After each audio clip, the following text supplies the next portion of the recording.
Margaret Spurling. Illustrated by Danny Snell.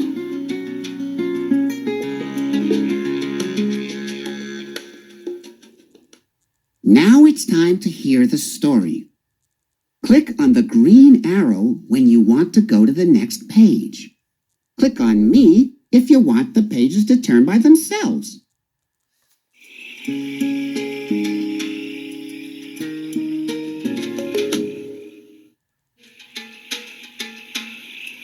One night, far away in the desert, a little Bilby left her burrow for the very first time.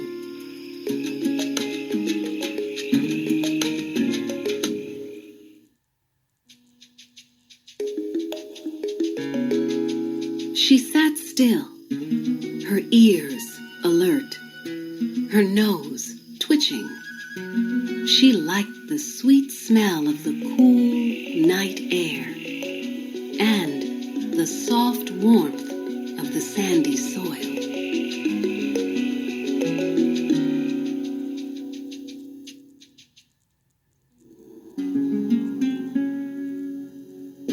But most of all, she liked the moon. It was big and round and shiny and bright, and its silver light was soft and gentle.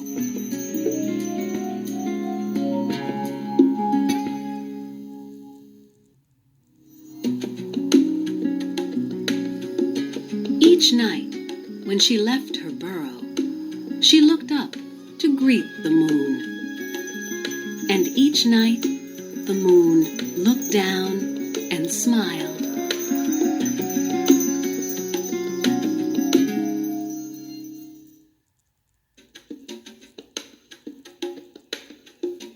But then, one night, the moon didn't smile. Little Bilby was worried. A piece of the moon was missing.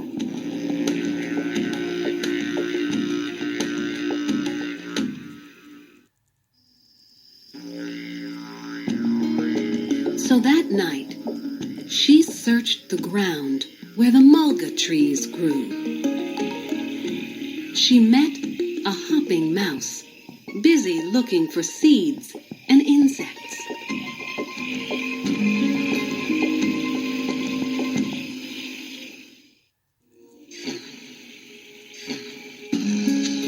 "Oh, hopping mouse," said little Bilby, "have you seen the moon tonight? A piece of it is missing."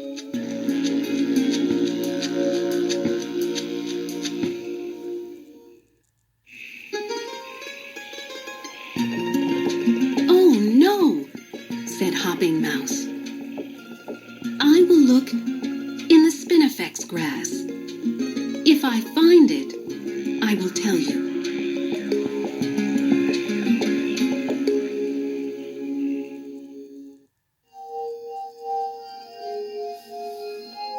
Each night, little Bilby saw that the moon was becoming smaller.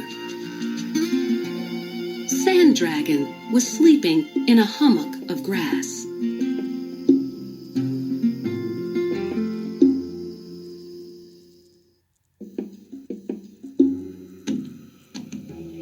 He was a wily daytime creature. Perhaps he would know what was happening.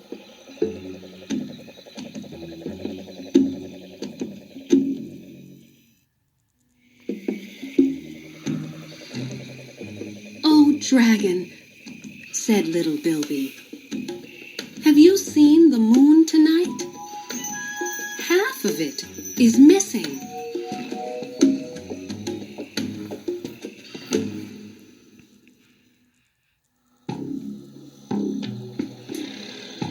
"Oh, dear," said Dragon sleepily.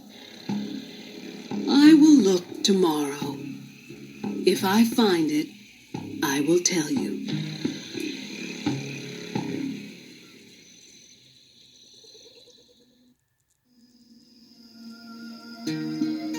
And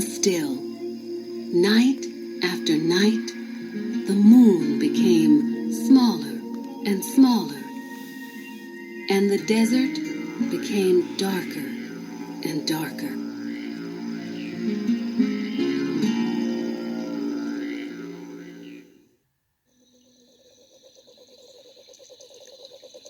Echidna was scrabbling noisily in the dirt.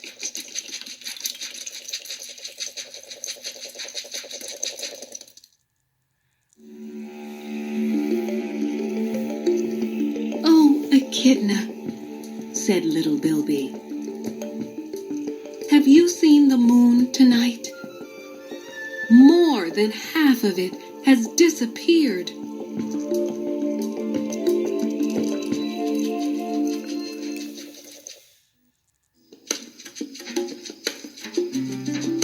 "That is serious," said Echidna. "Perhaps it has fallen into an ant nest. If I find it, I will tell you."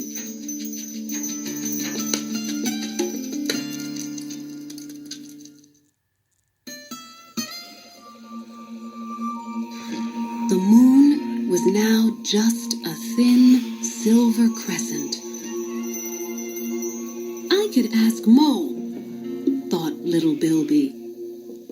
"He burrows through the sand."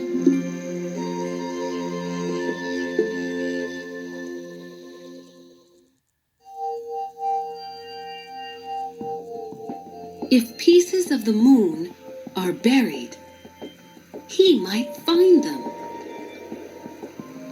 "Oh, Mole," called little Bilby loudly, "have you seen the moon tonight?"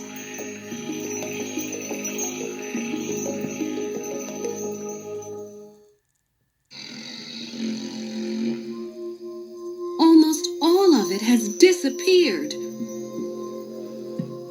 Mole came up slowly from his sandy world. "I have never seen the moon," he said sadly.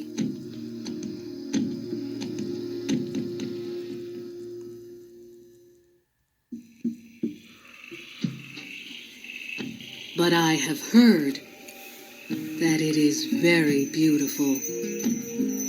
I will dig carefully. If I find it, I will tell you."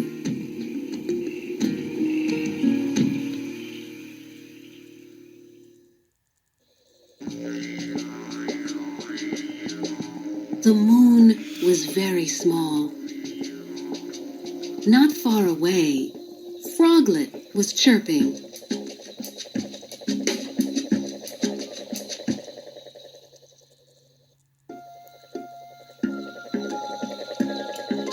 "Oh, Froglet," said little Bilby, "have you seen the moon tonight? It has almost disappeared." "So it has," said Froglet.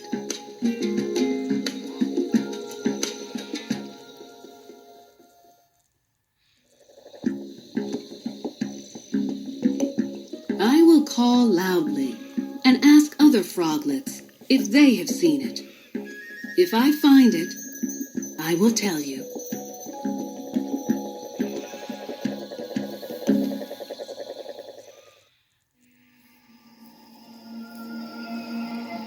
Then came the night when there was no moon at all. Little Bilby looked into the vast night sky. Where was the moon?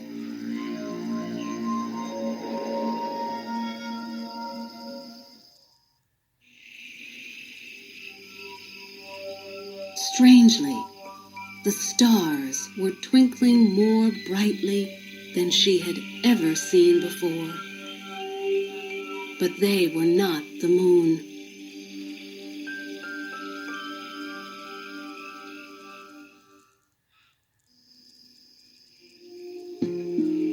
Little Bilby felt sad, but she didn't give up.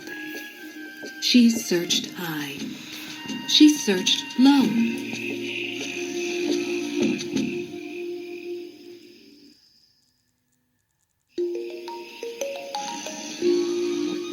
She looked in all sorts of places where she thought a moon might go.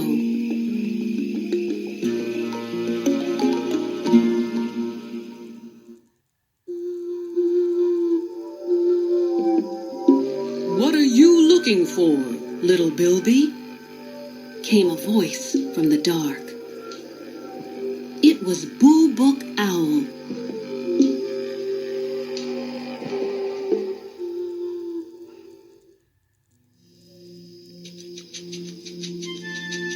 "I am looking for the beautiful, round moon," said little Bilby. "It has disappeared."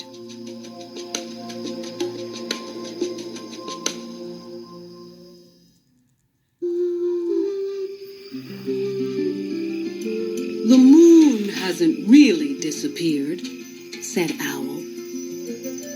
"Sometimes we can see it. Sometimes we cannot. It will come back soon."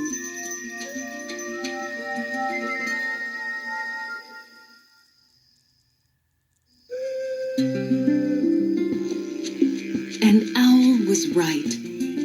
For the very next night, a bright silver crescent appeared high in the evening sky.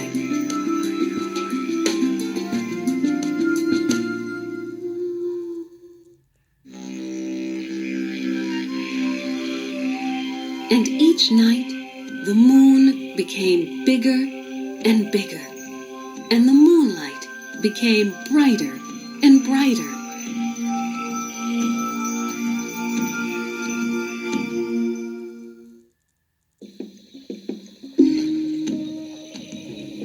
Little Bilby hurried off to tell Sand Dragon. "Have you seen the moon tonight?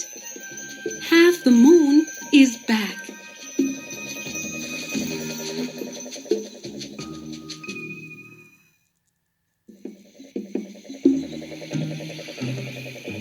Poor Dragon was confused. First, half the moon was missing. Now, half the moon was back.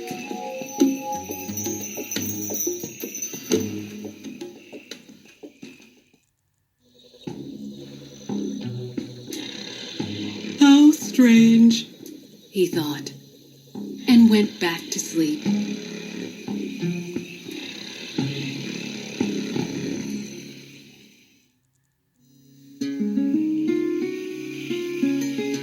Then one night, as the sky darkened, and one by one the stars appeared, the beautiful round moon came back.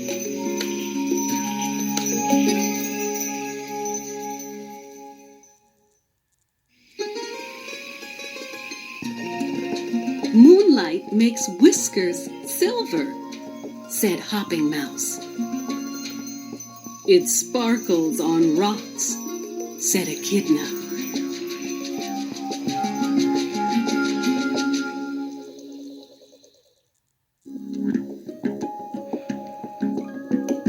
"It glistens on dew," said Froglet. "I am glad the world has a moon," said little Bilby.